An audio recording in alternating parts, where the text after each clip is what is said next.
Hey guys! Hey guys, I don't want to shout. Hey guys, welcome back to my channel and thank you so much for clicking. This is your girl Naka from Uganda, East Africa.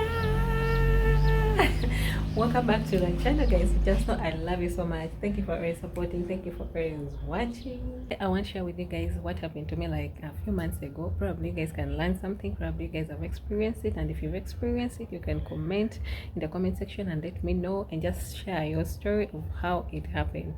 Please, guys, just bear with me. Stick around. Let me start the conversation.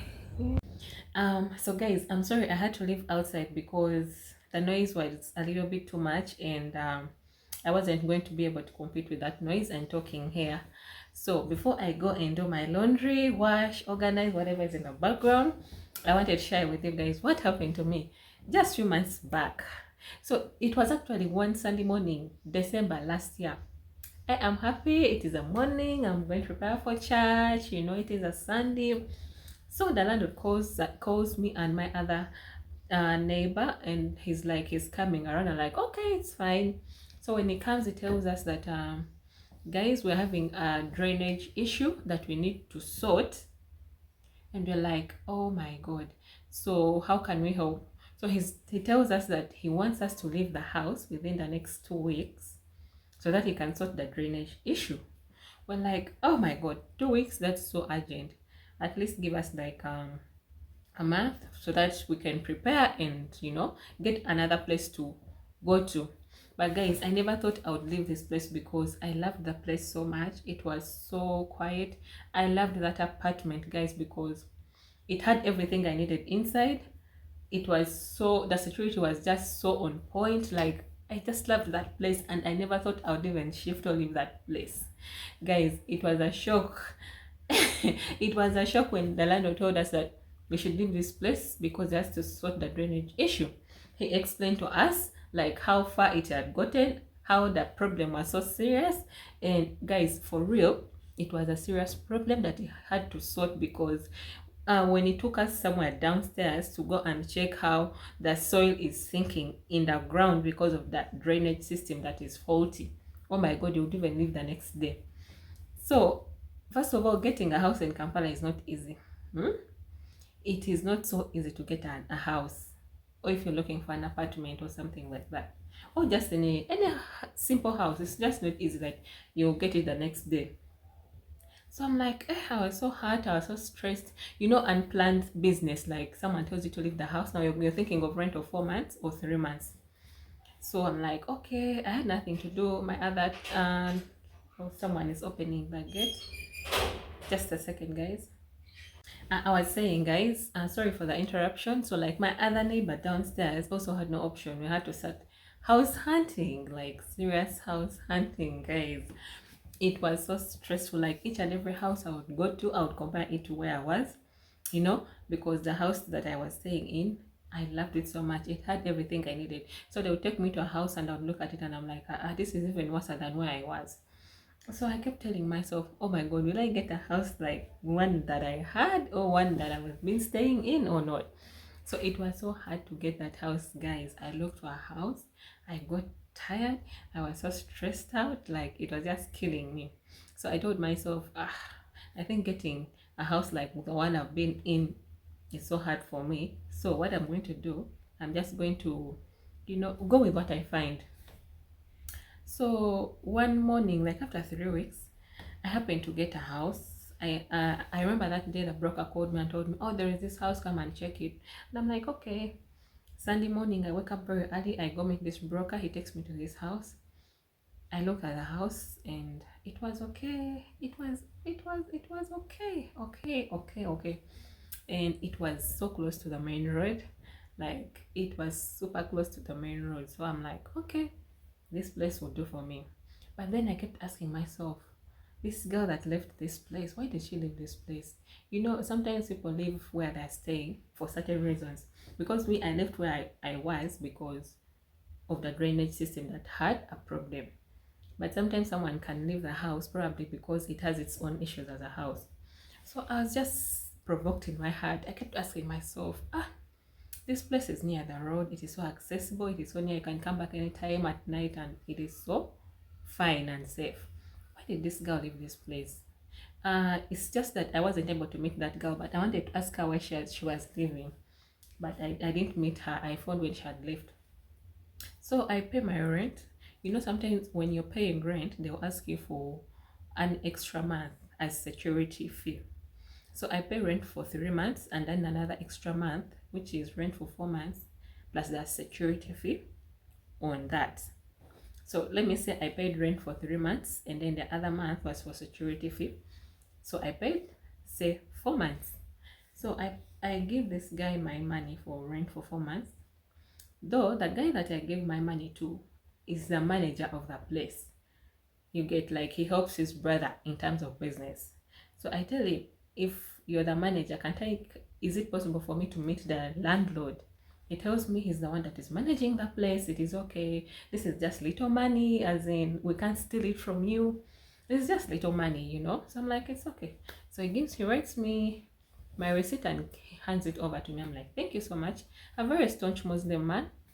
And I'm like, okay, thank you so much. So like, they had to paint the house. I came in like after 1 week.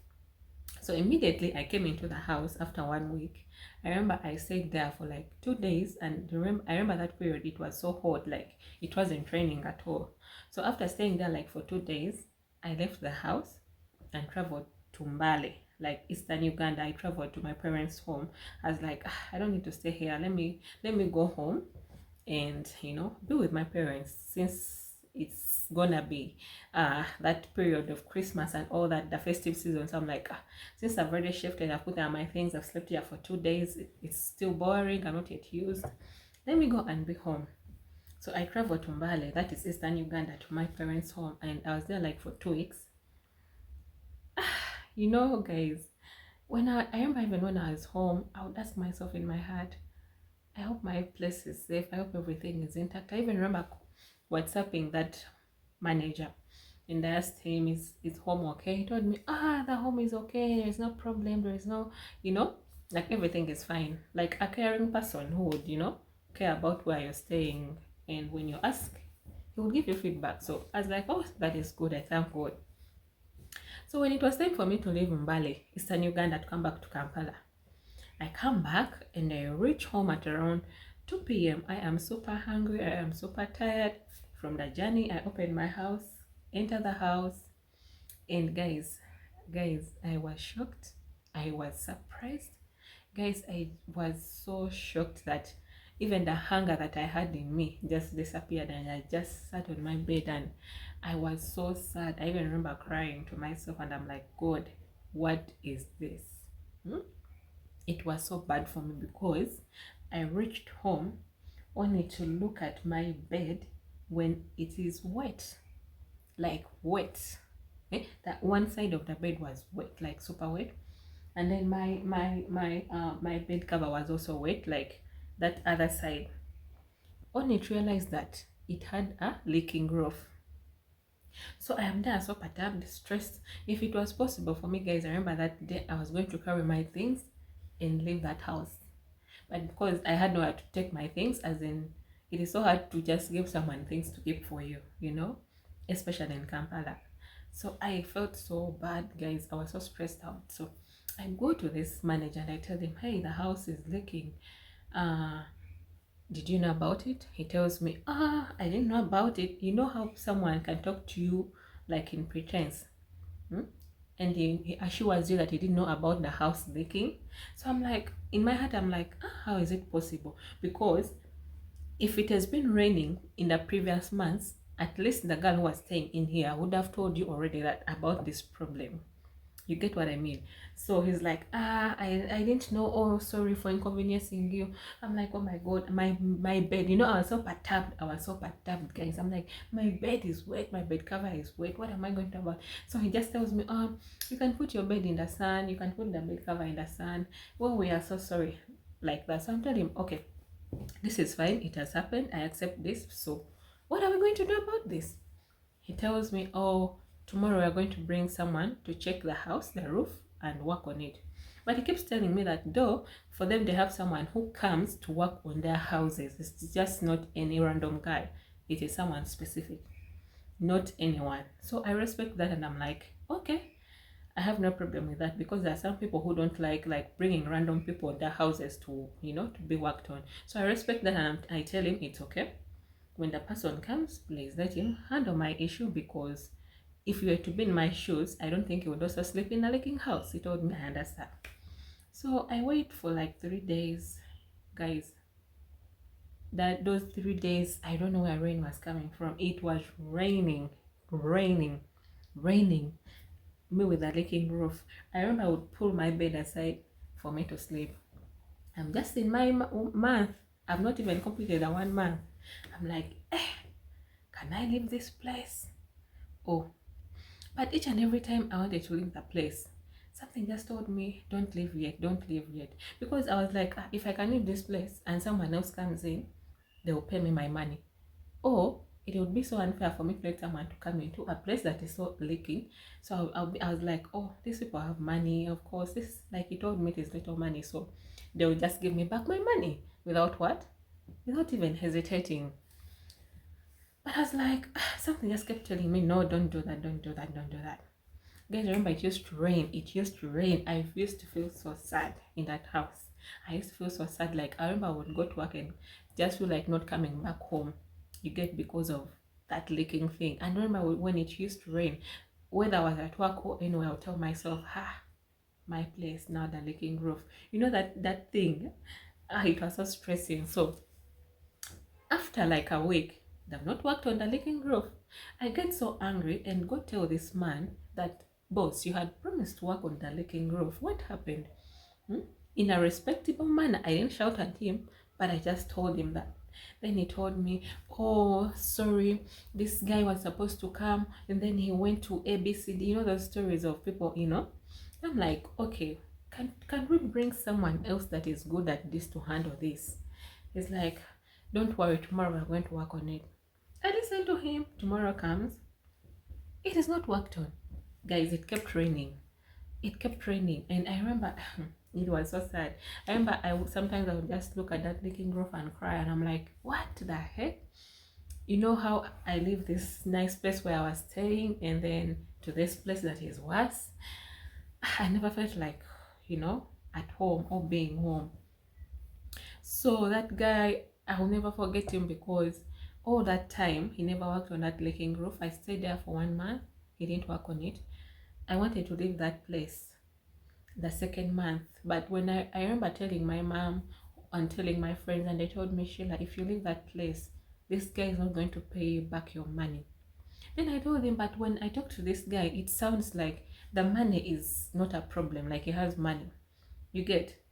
But they kept telling me they won't pay you back your money. If you're leaving that place, accept the loss, but they're not going to pay your money.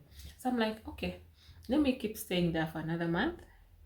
So I stayed there for 3 months.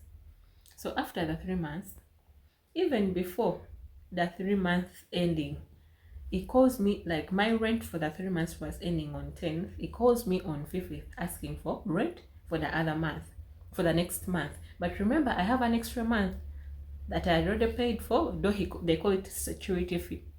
So I remember calling him and telling him, you're asking me for rent, not even the day I enter this house. You get, I paid you on 10th and you're asking me for rent on 5th. I was just so angry. I told myself, I think it's high time I leave this place. So I go for house hunting. After 3 months, I get another place and I plan to shift. So as I remember I shifted at night. He was around. Actually, I told him like 3 days earlier that I'll be leaving your place, so you come and look at the place and see. If I have not spoiled anything, you give me back my money. That they call it security fee, because if you spoil anything in the house, that's where they get that money from. They deduct on that, and then they work on the house.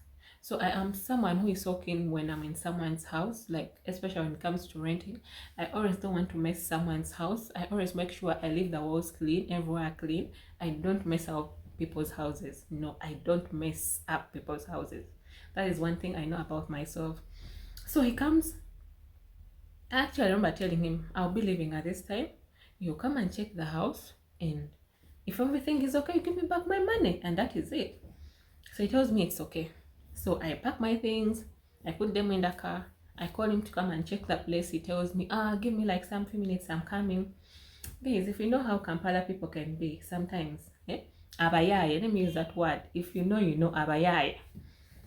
So I wait for him, 10 minutes, he's not coming. So I remember this guy that was going to bring me to my new place was waiting for me in the car.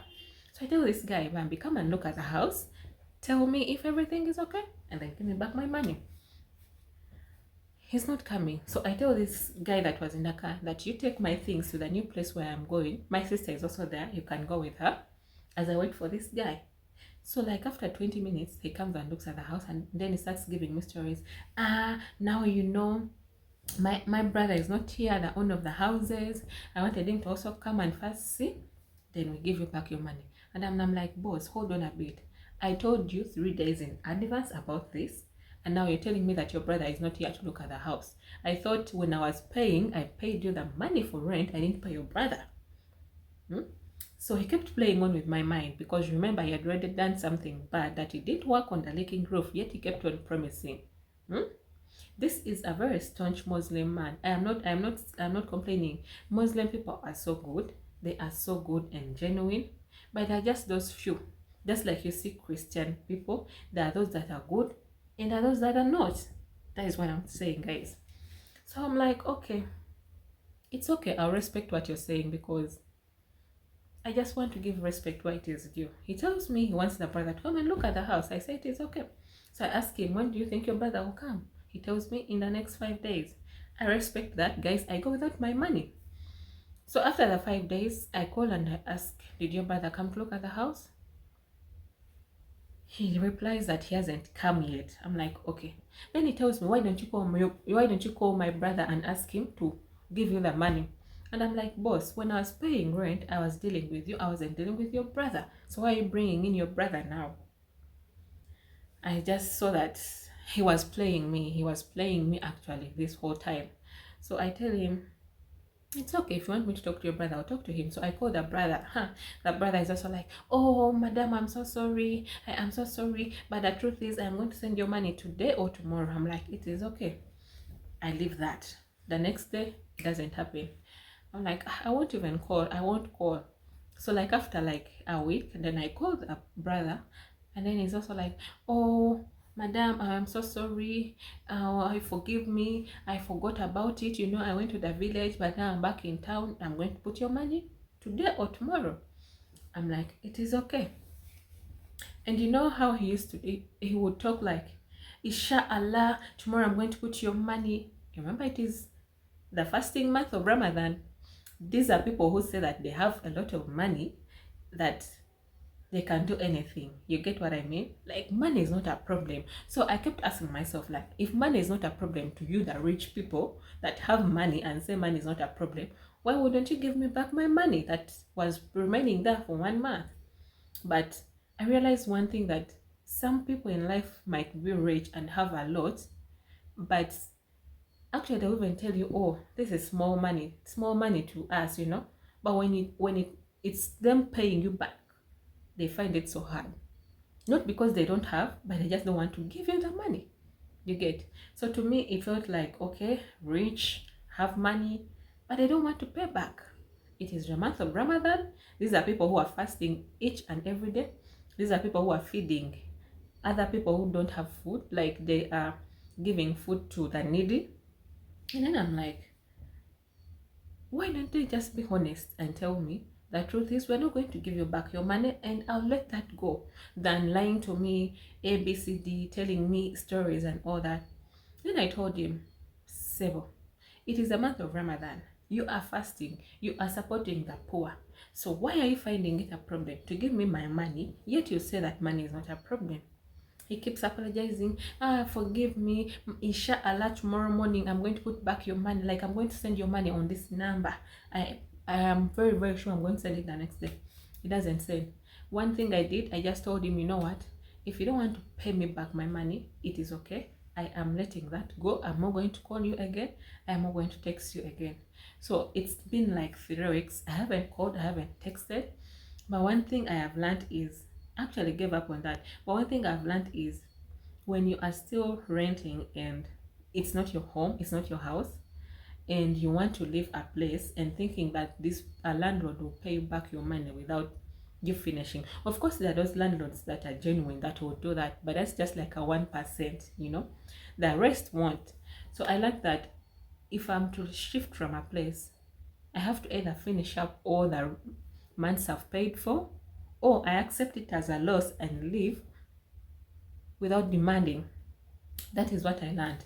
So today I was there and I just told myself, I think let me talk about it. Let me share with you guys. If you've experienced this before, if it has happened to you before, if you've had this happen to your friend, to your family, you can drop a comment and let me know. How did you feel like? How did you handle? Did you report it to police? What did you do about that situation? As for me, I just let it go. I told myself, this money, I can always make it. It is not the end of the world. And if you didn't want to give me back the money, it is okay. I left it at that. But all I know is everything happens for a reason. Probably God can bless me in any other way. That is what I know. I am always thinking positive about life, and that is what I can say about everything that happened to me, guys. So just drop a comment and let me know if this has ever happened to you before. A slip of the tongue, sorry guys. So if this has ever happened to you before, you can let me know in the comment section. Otherwise, this is all I had for you. I hope you enjoyed the video and you learned something if you are still renting. So guys, see you in my next one. I love you so much. Ciao ciao, your girl Naka as usual. Mwah.